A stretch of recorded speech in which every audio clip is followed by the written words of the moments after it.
Okay, thank you everybody for coming back promptly.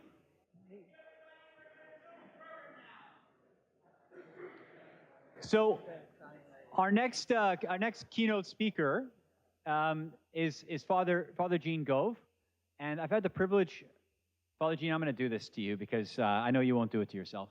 But I had the privilege of meeting Father Gene Gove, not too long ago. He's a philosophy of mind professor, but one thing that really kind of struck me about Father Gene was he's one of the first priests I met who had a real kind of fascination and interest in really kind of probing this idea of consciousness and what an AI which says it's conscious, what that could mean for humanity if that were to be achieved. Because the idea was, and I think it's a fascinating, like we've all seen the movies Ex Machina and things like that. If you had an AI system, let's say in a year from now, say I'm alive and I want rights, right? The question is then, like, if it passes all of our tests, right? How do we dismiss those rights claims, right? And I think that's a bit of a disturbing problem. Now we're likely being fooled by this AI system, right? But we can't prove it. And so one of the things that kind of got us thinking about is, okay, so how do we go about determining consciousness? And then we kind of asked ourselves, from the Catholic tradition, how does the Catholic Church understand consciousness? And this led to a big debate about, well, do we have that nailed down? And if we were to like work with kind of like secular AI ethics to kind of come up with new tests for consciousness, what could the Church even contribute to that? And so Father Gene kind of really latched onto that, and I've really appreciated his insights, and that's one of the reasons why we asked him to deliver the keynote today. Hi everyone, thank you. I should have a presentation and a clicker maybe, but in the meantime, thank you. Sorry for my sore throat. It's not because of a late night in Rome yesterday, rest assured. Also, I'm sorry for a philosophy talk at 3 p.m. after a long day. The Lord is humbling me for the many times I've slept during my metaphysics classes as a seminarian. So yeah, that's happening. And also, coming from the very long Socratic tradition of good philosophers being very annoying ones, I hope to be a very good philosopher today, or I worry I might be a very good philosopher today. But the aim of what I'll try to do in this presentation, approaching, as I'm saying, from a philosophical point of view, is just to map out the terrain, right? And hopefully through the mapping out of the terrain, through this kind of clarity of what are the questions that are there, even if we don't, or at least I won't be giving any answers today, at least I think this process still gives us a certain degree of clarity, what I hope, and at least some way of moving forward. So yeah, so here goes, I suppose, right? So will I dream? Will I dream? I suppose a lot of you will get that image, right? So I vividly remember as a teenager being introduced to Kubrick's great 2001, and then the subsequent, right, Hayam's subsequent 2010. And given that the last time I was here in May, HAL 9000 was actually brought up during a coffee break with Carlin Turkson, I thought it a fitting place to start. As we are beginning to see the creation of our very own versions of HAL 9000, the question of consciousness arising in artificial systems is now very much within the realm of the possible, and I think should thus be seriously tackled and explored. The past few years have seen the state of affairs within AI develop at breakneck speeds, but of course, you all already know this. So the next frontier is AGI, right, and superintelligence, yet predictions here vary widely. Sam Altman gives a date of around 2035 for AGI. Ray Kurzweil revised his previous prediction of AGI in 2045 now to 2032. And Elon Musk gave 2026 as the year when AI systems will be smarter than the smartest humans, right? We also have a long track record of being very bad at these predictions. But anyway, for what it's worth, these are the predictions we have. And one of the reasons why the advent of AGI is treated with a degree of worry and anxiety pertains to the belief, intuition, or assumption that such entities might be conscious or sentient. That is to say, that they might begin to feel, become aware, or self-aware, and to develop affective states, right? So to give another prediction in this regard, last year, David Chalmers, who's one of the leading, or if not the leading philosopher on consciousness, predicted a 1 in 5 chance of conscious AI in the next 10 years. So he said that last year, so in the next 9 years, right? So the central issue here is that if an AI system would be conscious, then this would make it what we would call a moral patient. That is to say, an entity deserving of some degree of moral rights.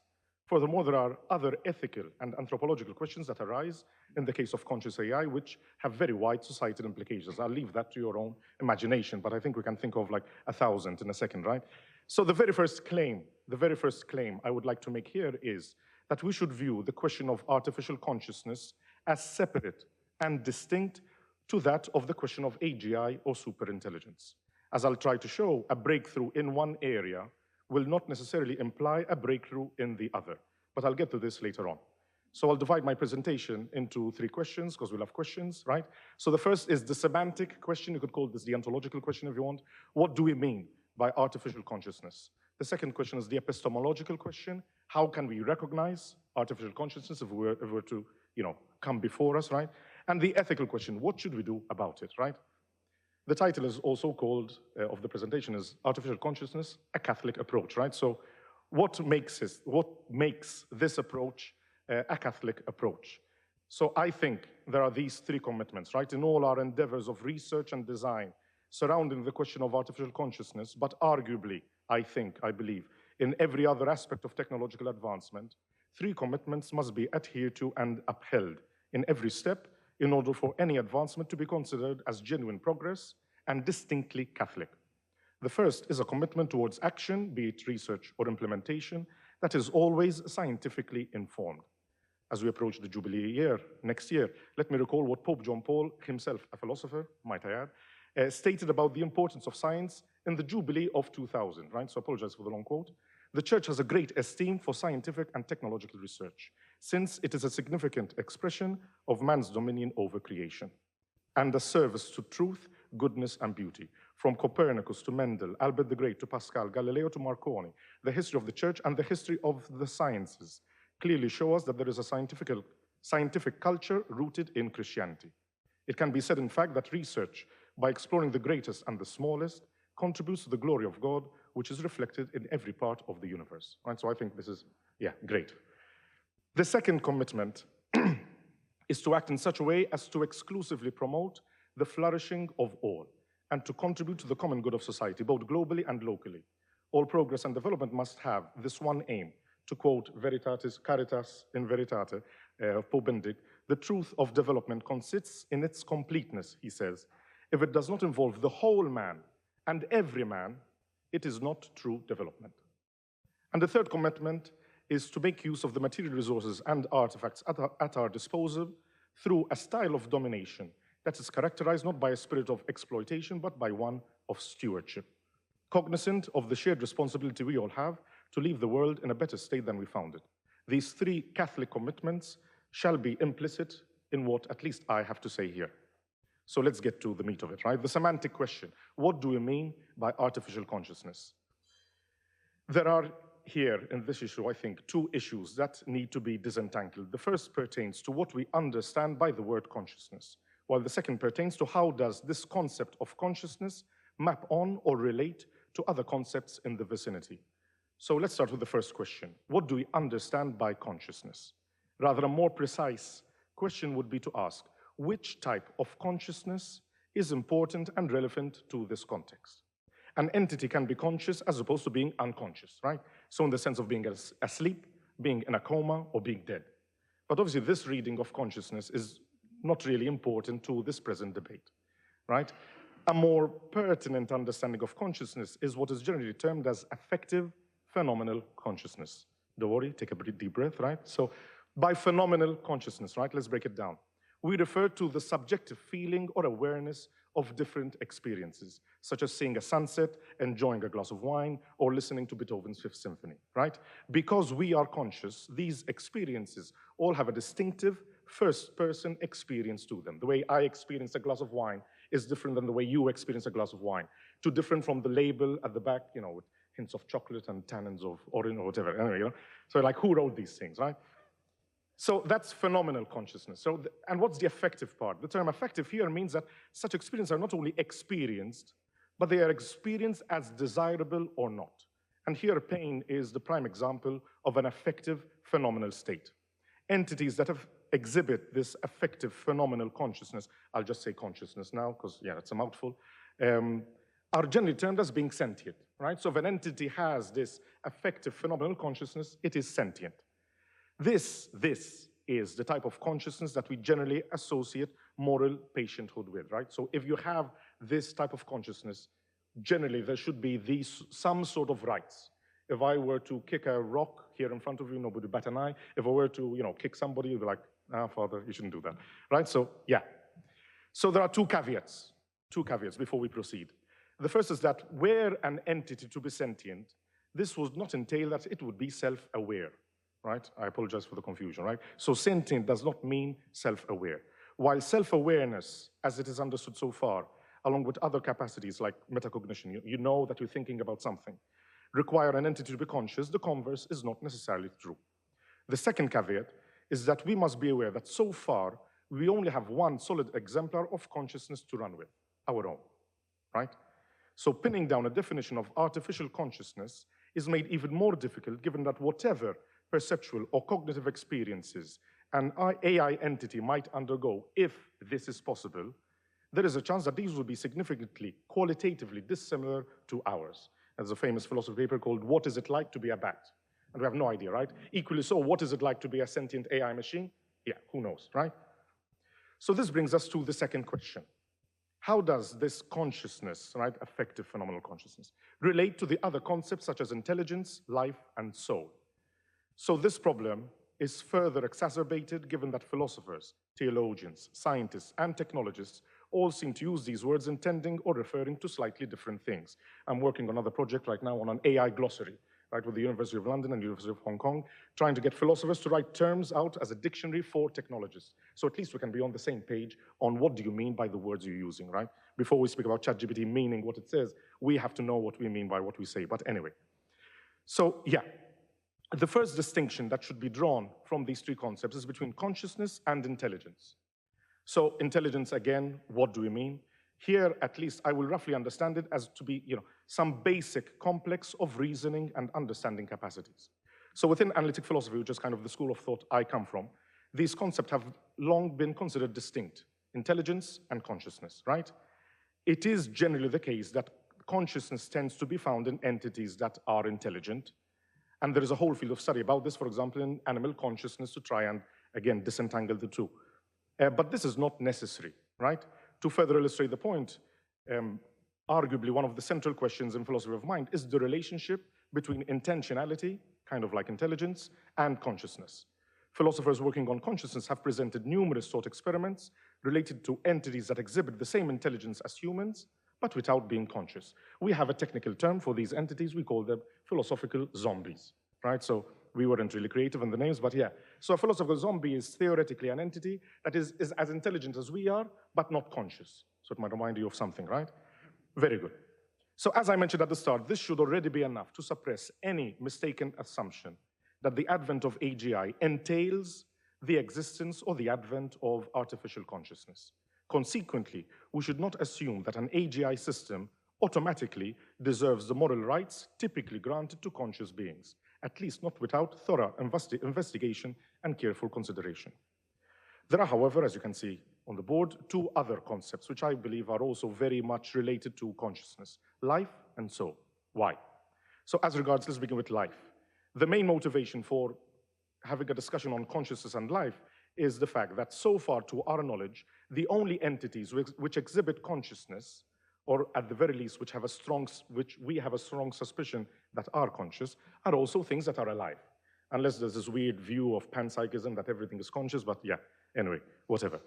But at least the mainstream view is that if a thing is conscious, it has to be alive. So furthermore, there are also some theories which propose that consciousness can only arise in organic entities, not silicon-based entities, right? So entities made of flesh and blood. Is life, therefore, a necessary condition for consciousness? There is sufficient prima facie evidence to warrant further investigation into this claim, given the impact it would have in our current debate on artificial consciousness. However, it must be said that this only complicates our endeavor further, given that the definition of the concept of life, now, not consciousness of life, has also been notoriously difficult to pin down. Suffice to say that the definition that NASA uses for life is such a definition that viruses are considered alive, but mules are not considered alive. All right, so yeah, we have a problem with this concept. And what are we to say of soul? Yeah, much easier, right? So as understood within Catholic theology, tracing its roots back to Aquinas and Aristotle, the soul gives form to matter, the body, and is responsible for animating that matter, hence the Latin word anima to refer to soul. The soul is also responsible, at least again within this Thomistic and Aristotelian view, responsible for the rational, intellectual, and conscious faculties of an entity, and is, on this interpretation, partially immaterial, divided into what Aristotle originally termed as the passive and the active intellect. These distinctions, without going too much into them, might prove useful with regards to artificial consciousness, I think, in delineating ways in which human consciousness might be different from artificial consciousness if this were possible, right? We cannot assume that were an artificial entity to be conscious, it would be the same quality of consciousness that we possess. An analogous discussion takes place within the literature of animal consciousness in this regard. So what is clear so far from what I've said is that there is a need here for further research into what artificial consciousness might look like and what are the necessary and sufficient conditions for its occurrence in a system, in an entity, right? So let's get to the second problem, right, since we haven't solved the first one. The epistemological question: how can we recognize, right? How can we realize whether an artificial entity is conscious or not? The short answer here is we can't, or at the very least, it's very difficult, right? So the first problem here is an analog of a very old philosophical problem, which is called the problem of other minds. Haven't heard of it? Don't worry, you've heard of this film, right? When I look around at all of you, I have no way of knowing for certain if you all have the same vivid, subjective mental experiences that I do. For all I know, I could be living in some sort of matrix-like simulation. Thankfully, myself and a lot of other people, philosophers and normal people, right, because we're not really normal anyway, we managed to not get bogged down by this problem by basically saying, look, you all around me are made of the same biological material, organized in the same way that I am organized. I have these vivid mental experiences, so I would venture to say fairly safely that you also have, to some degree or other, very similar mental experiences, right? So crudely put, being made more or less in the same way, all of you and me, we should therefore all have more or less similar mental experiences. Yet artificial entities are much less like me than you all are, right? At least on a substrate level. So this line of reasoning used above to allay any fears of the problem of other minds cannot really be used here. In fact, we have the question of the problem of animal minds, so could arguably say we have the problem of artificial minds here as well, right? Engaging with an artificial entity to try and discern whether it is conscious is also fairly useless. We're up against similar concerns raised by this famous thought experiment called the Chinese room. So you might have heard of it, you might not. If you haven't, loads of videos on YouTube. But this is a fairly old thought experiment dreamt up in the 80s, right? So the Chinese room shows us how just because an entity seems to exhibit semantic understanding, think of ChatGPT here, right? It could equally just be syntactically manipulating symbols without understanding their meaning. So similarly, on a consciousness level, we can imagine a consciousness equivalent of this thought experiment. An entity might imitate something that is conscious without it necessarily being conscious, right? In the related vein to this, the Chinese room, we can also say the same thing of the Turing test, right? The Turing test, as it is now, can tell us nothing about the actual degree of understanding of a machine. It can only tell us about the machine's ability to imitate human understanding and to deceive a human, right? And Turing was also, admitted this, right? So Turing says, to ask the question whether a machine is intelligent is nonsensical. We should ask whether a machine can deceive a human being, right? So we find ourselves once again in the same conundrum if we were to come up with a consciousness equivalent of the Turing test, right? So there is another, don't worry, don't need to read that. I'm just, another alternative, which is this: to attempt to overcome this epistemological problem is via what is called an inductive approach. There's currently much research being undertaken on trying to uncover the neural basis for consciousness as it arises within us. So there are a lot of competing theories we don't really know: general workspace theory, predictive processing theory, integrated information theory, many, many more, right? Those are all different types of theory of consciousness. Which one is it? Who knows, right? So similar to the line of argument used in the problem of other minds, this inductive approach seeks to discern what are the necessary and sufficient conditions for consciousness in each respective theory, and then to examine different artificial entities to see if they tick boxes on these necessary and sufficient conditions. So it must be stressed that this approach is very weak and can give us no definitive answers. Furthermore, this approach is dependent on us having a definitive answer to the semantic problem shown in the previous slides, right? Which, as you already know by now, right, as I told you, has so far eluded all of us, right? So, we've solved the second problem, right? So let's get to the third one, the ethical question. What should we do about it? What now? Where do we go from here? I think there are a number of fronts where researchers, technologists, business leaders, and policymakers need to work together in this period before the emergence of artificial consciousness. I'm calling this the pre-AC phase, right? Pre-artificial consciousness. The suggestions I will say now are obviously not exhaustive, but merely indicative. The first obvious steps, proceeding from what I've said above, is to carry on research towards gaining a greater theological understanding of consciousness through interdisciplinary endeavors. The more we understand how consciousness arises in us and in other animals can help us understand how or whether consciousness can arise in artificial systems.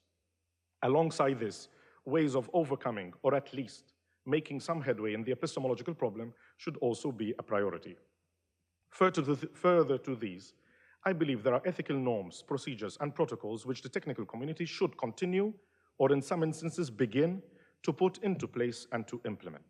These norms and procedures can be roughly divided into those which we should begin to undertake now, in this pre-AC phase, and those which we should prepare for in the event if we have the emergence of artificial consciousness. In this pre-AC phase, I would like to suggest two policies presented in a paper co-authored by a philosopher called Eric Schwitzgebel. This is a bit old, this paper, 2015 is old, right, and all of this. But I think this paper hasn't really been looked at. This is fantastic. These are, and I think all of you here can think of ways, at least if you work in the technical side, you can implement these, right? So the first policy is called the excluded middle policy, a policy of only created AIs whose moral status is clear one way or the other. Now, bear in mind, this paper was written in 2015, and everything maybe changed in a bit of a different direction, but I think we can see where this is going.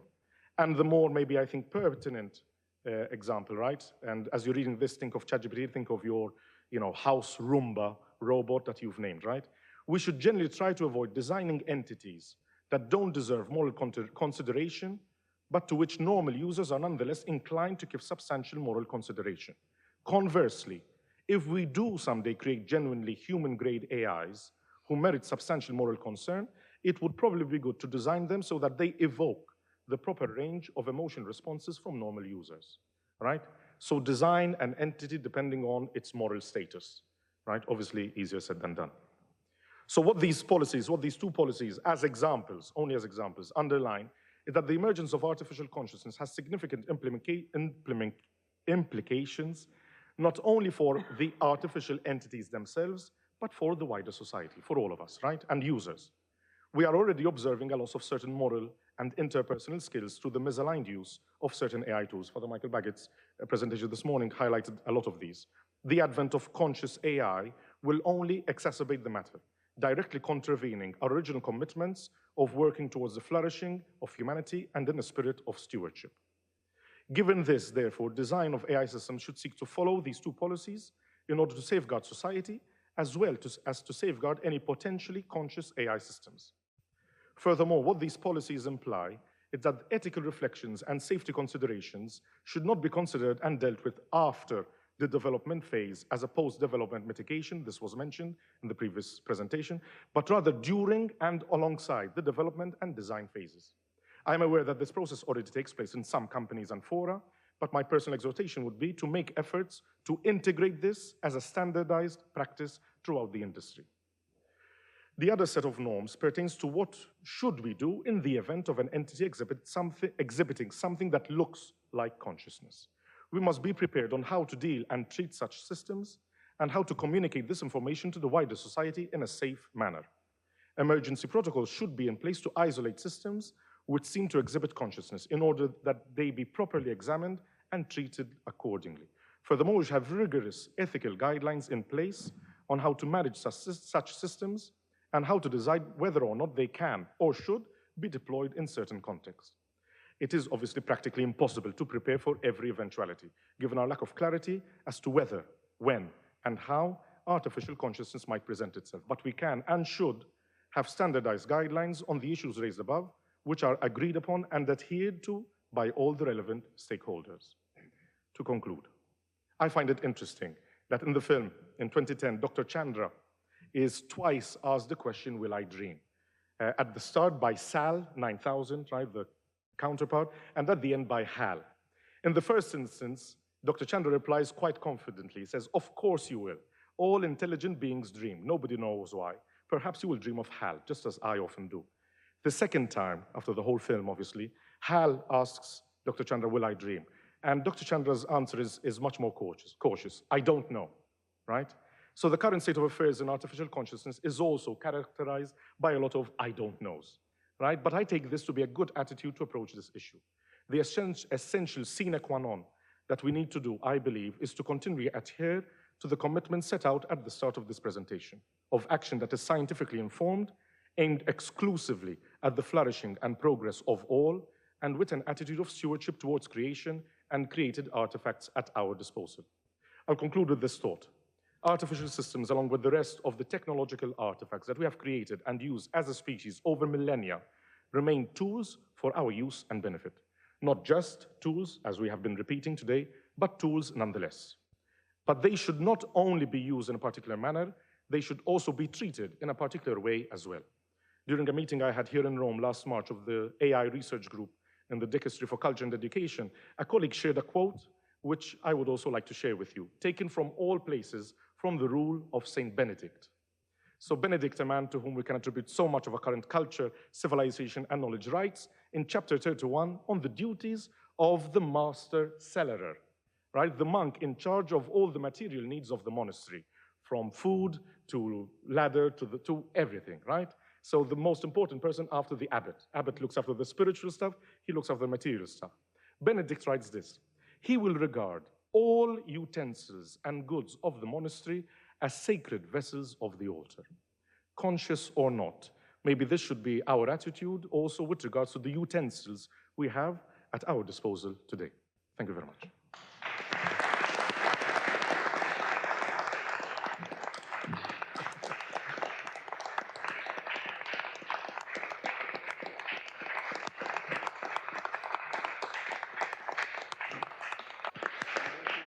Well, I just want to, again, firstly thank Father Gene, because what we gave him was a kind of insane task to kind of distill, a lot of reflection on consciousness and distill it in a Catholic context. And so I want to thank you again for putting together that really insightful presentation. And I just wanted to highlight before I hand it over to Brett that people ask me, as far as outcomes for the forum, and we'll get more into this into the workshops, but my hope is, my challenge is that I don't think there's enough people studying consciousness specifically within the Catholic context. So I think we need a lot more study, and I think in part it should be because of AI and its emerging capabilities. So I think this is a call to action to the church to start rallying and focusing a lot more on this for all kinds of reasons. And I would say for no other reason than this, the AI that we're trying to develop, for the Catholic context is not the same thing as AGI, right? And so we can't get so hyper-focused on building a Catholic AI that we kind of just let the rest of the world continue to build AGI, and we have no active dialogue or no contribution to what they're doing. Some of the AI leaders I've spoken to are very concerned about this because they're not trained to do. They're engineers, and they don't want their responsibility to figure this out.